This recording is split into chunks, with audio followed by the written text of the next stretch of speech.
চরম আবহাওয়ার পরিস্থিতি তৈরি হয়েছে গোটা রাজ্য জুড়ে। তীব্র বজ্র ঝড়, ভারী থেকে অতি ভারী বৃষ্টিপাত এবং প্রবল বাতাসে রাজ্যের বহু এলাকায় সতর্কতা জারি করেছে আবহাওয়া দফতর। আগামী কয়েকদিন পরিস্থিতি আরো খারাপ হতে পারে বলেও জানানো হয়েছে সতর্কবার্তায়। আগরতলা আবহাওয়া কেন্দ্রের দেওয়া তথ্য অনুযায়ী 28 থেকে 29 এপ্রিল পর্যন্ত খোয়াই জেলা ও পশ্চিম ত্রিপুরা জেলায় জারি করা হয়েছে রেড অ্যালার্ট।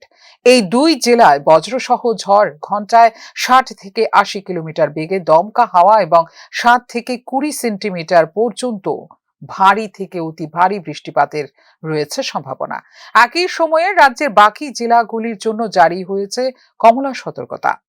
সেখানে বজ্রপাত, বিদ্যুৎ চমকানো, ঘন্টায় 50 থেকে 60 কিলোমিটার বেগে ঝোড়ো হাওয়া এবং বিচ্ছিন্নভাবে ভারী বৃষ্টির দেওয়া হয়েছে পূর্বাভাস।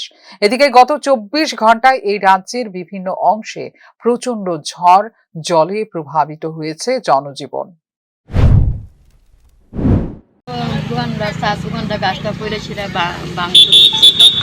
কোন সময় ছিল? সকালে কিসের দোকান আপনার? এটা কি চা, পুরি তরকারি চা? এখন অব্দি আইসেনি কেউ? না, এখন তো আমি দেখছি না, এখন তো কেউ আওনি। কি চান?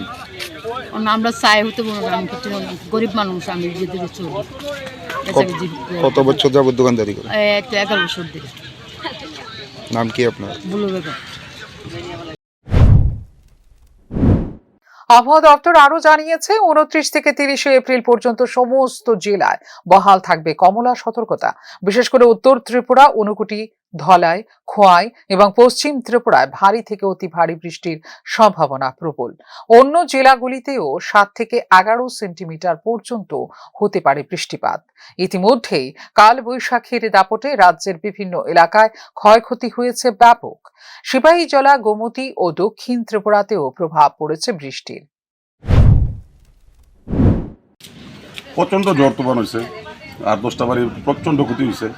আমরা মেয়র কাউন্সিলর তুষারকান্তি ভট্টাচার্য তারা জানাইছি, তাই নাও কিছুক্ষণ পরে আইব। তহসিলদারে তাই ফোন করে পাঠাইছে, তহসিলদারও দেখতেছে সব কিছু। প্রচণ্ড ক্ষতি হয়েছে, আর 10টা বাড়ি একদম ক্ষতি হয়েছে। এদিকে জরুরিকালীন পরিস্থিতি এবং দুর্যোগপূর্ণ আবহাওয়ায় রাজ্যের সবকটি জেলা প্রশাসনকে সতর্ক করা হয়েছে বলে জানিয়েছেন মুখ্যমন্ত্রী ডাক্তার মানিক সাহা। জরুরি পরিস্থিতির জন্য প্রস্তুত রয়েছে জেলা প্রশাসন ও বিপর্যয় মোকাবিলা বাহিনীও। ফিউরো রিপোর্ট, নিউজ নাও।